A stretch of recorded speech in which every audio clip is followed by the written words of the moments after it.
제 멤버십 가입은 구독료, 가입 버튼 참고하시기 바랍니다. 안녕하세요. 재테크일는 조세입니다. 요즘 제 주위에서 가상화폐 투자를 한다면서 24시간 밤 지새우시는 분들이 꽤 되십니다. 코인의 종류에만 수백 개가 있다고 하며 하나하나 분석을 하면서 매매 기법을 연구하시는데 저는 이런 분들이 매우 심히 걱정되기도 합니다. 일상생활을 잘 수행하면서 투자를 해야지 건강을 해치지 않을 수 있는데 등락의 폭이 정해지지 않은 마치 도박이나 마찬가지인 가상화폐나 투자하고 있으니 아마 올랐다 내렸다 하는 수치에 움찔움찔 하면서 내적 외적 건강이 모두 심히 손상되지 않았나 하는 걱정도 됩니다. 여러분, 돈이 많으면 뭐 하겠습니까? 그 돈 벌려고 하는 목적 다 쓰기 위해서입니다. 그런데 건강해야지. 내가 돈 쓸 곳도 많은데 돈을 벌기 위해서 건강을 포기한다? 제 생각으로는 이건 어불성설입니다. 말도 안 된다는 거죠. 미리부터 손품과 발품에 노력을 들여 투자할 적당한 시기를 찾아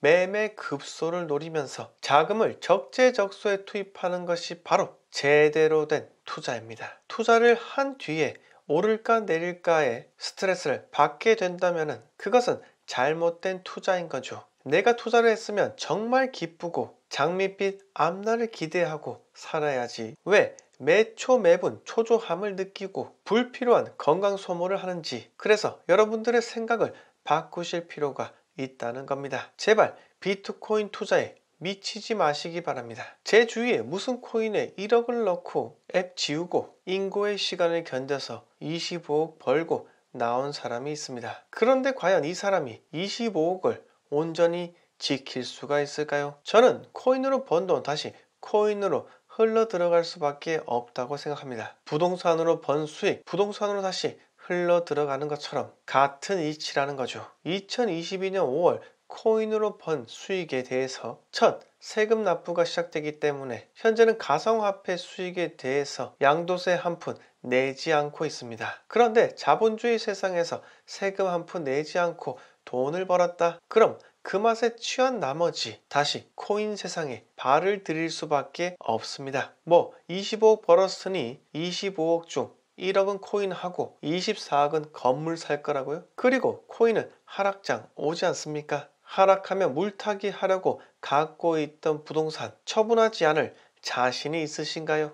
근데 부동산 살 지식은 충분하신가요? 코인 사듯이 하면 곤란합니다. 서두부터 코인 이야기 자꾸 드려서 죄송한데 제발 이런 투자 하지 마시기 바랍니다. 당신 인생을 좀먹는 기생충과 같은 암적인 존재인 겁니다.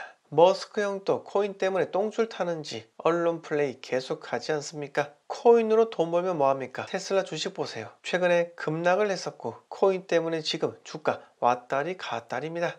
자, 다음 이야기로 넘어가겠습니다. 오늘 6월부터 서울을 포함한 수도권과 지방광역시 등에서 보증금 6천만 원이 넘는 주택임대차 계약을 한다면 30일 안에 지자체 신고를 해야 한다고 합니다. 국토부가 부동산 거래 신고 등에 관한 법률 시행령 개정안을 입법 예고한다고 하는데요. 주택 매매 신고처럼 전월세 계약도 의무적으로 신고하는 제도이고 대상 지역은 수도권 전역과 지방광역시 그리고 도에 시라고 합니다. 보증금 6천만 원이나 월세 30만 원이 넘으면 해당된다고 하고요. 임대차 계약을 허위로 신고하면 최대 100만 원의 과태료가 부과된다고 하니 또 국토부는 임대차 계약 정보를 파악하기 위한 것으로 과세와는 아무런 관련이 없다고 하는데 그런데 저는 전혀 믿지 않습니다. 임대사업자 등록하라고 온갖 감언이설로 유도하고 폐지한 것이 바로 정부니까요. 물론 임대 계약 데이터가 충분히 쌓이기 전까지는 아무런 액션을 취하지 않을 겁니다. 하지만 그 데이터가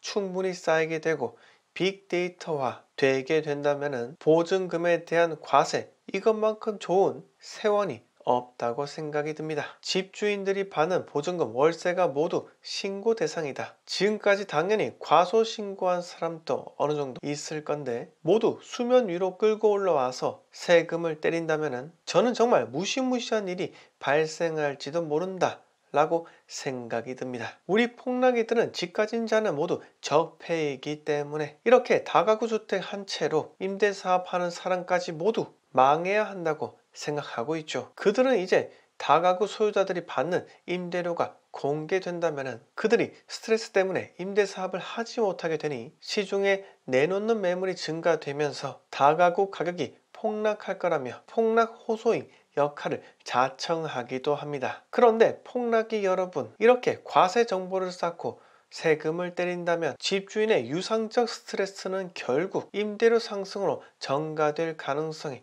높은 것이죠. 세입자에 대한 집주인의 리스크 전가는 경제학적 기본적 상식입니다. 자, 폭락 호소인 여러분, 제발 이제는 정신 좀 차립시다. 그리고 임대차 신고제요? 이렇게 계속해서 소유자들을 벼랑 끝으로 내몰리게 만든다면은 국민들이 정말 곤란한 상황에 빠질 수도 있고요. 또 그들의 지지층은 또 한 번 높아진 임대료로 인해 외곽으로 쫓겨날 가능성이 높다고 생각이 됩니다. 그냥 아무것도 하지 마세요. 그동안 내놓는 정책마다 모두 실패했는데 이번에는 통할 것 같나요? 저는 그렇지는 않다고 봅니다. 나라에서 국민의 사유재산을 소나기에 두려는 순간 승부차기에서 마지막 키커가 공을 하늘로 날려버리듯이 국민들이 등 돌리게 만드는 계기가 될 겁니다. 그러니 다시 한번 말씀드리지만 제발 아무것도 하지 마세요. 오늘 이야기 여기서 모두 마치겠습니다. 영상 마음에 드셨으면 구독과 좋아요